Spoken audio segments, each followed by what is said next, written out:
Right now, a bill is making its way through the Illinois legislature that's all about housing, and it could mean big things for our region. The bill has been filed by Quad City State Senator Mike Halpin, and if it's passed, it would create the Illinois Middle Income Housing Grant Pilot Program Act. A lot of words, but it was partially inspired by the Quad Cities Chamber of Commerce, and it's why we've got Ryan Semp, Executive Director of Government Affairs for the Chamber, joining us here. Thank you so much for joining us today. Thanks, Shelby. All right, let's start with the what. What is this program, and what would it do if it gets passed? Yeah, so the goal is to create an incentive for developers to create housing with rents that are below 140% of the area median income.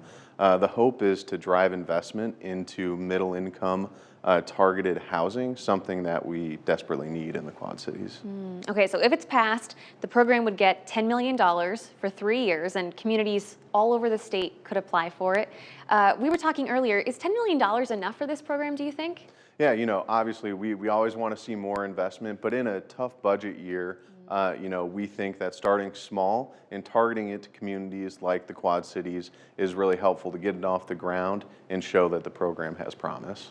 Okay, let's talk about the need that you're seeing on the Illinois side in the Quad Cities.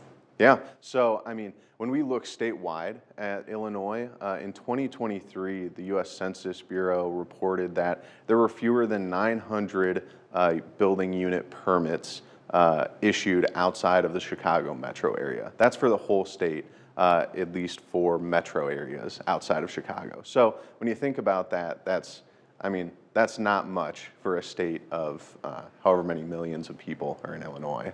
Wow, and even in I'm thinking Moline, East Moline, Rock Island, to think of how few building permits were given out in the last few years is insane. Yeah, no, it's a big problem, and really our hope is to drive parity between the states of Iowa and Illinois and make sure that the whole region has incentives that drive investment, not just on one side of the river, but for the whole community.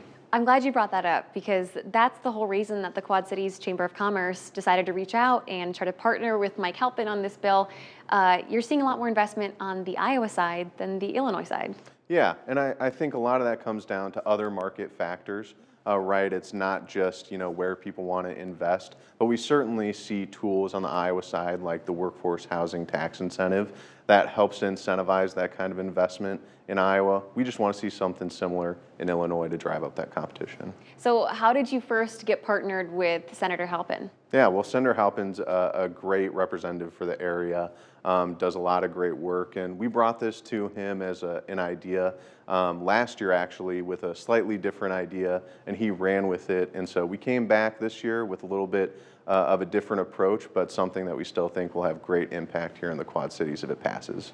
Okay, let's say it passes, it becomes law, this is the new program for 3 years in the state. What is your ideal, perfect world, how it impacts the Quad Cities? Yeah, well, I think ultimately we'd love to see new housing development, whether that's owner-occupied or rental, in the Illinois Quad Cities. We'd like to see 50-unit projects going on in downtown Rock Island, in downtown Moline, in East Moline, right? We want to see it all across the region, and we want to see the Quad Cities being a big recipient of that. Okay. So we're watching it. You got to feel pretty good about its chances this year when you look at who's sitting on the committee it's in right now. You have State Senator Andrew Chesney, who's from our area. You have Senator Halpin sponsoring it. Do you feel good about the chances of it being passed? Yeah, we're always positive, right, about the chances for legislation to get through.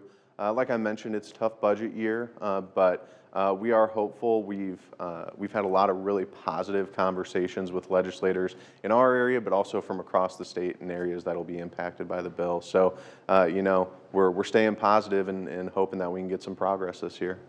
Ryan Semp, the Quad Cities Chamber of Commerce, I appreciate your insight, as always. Great.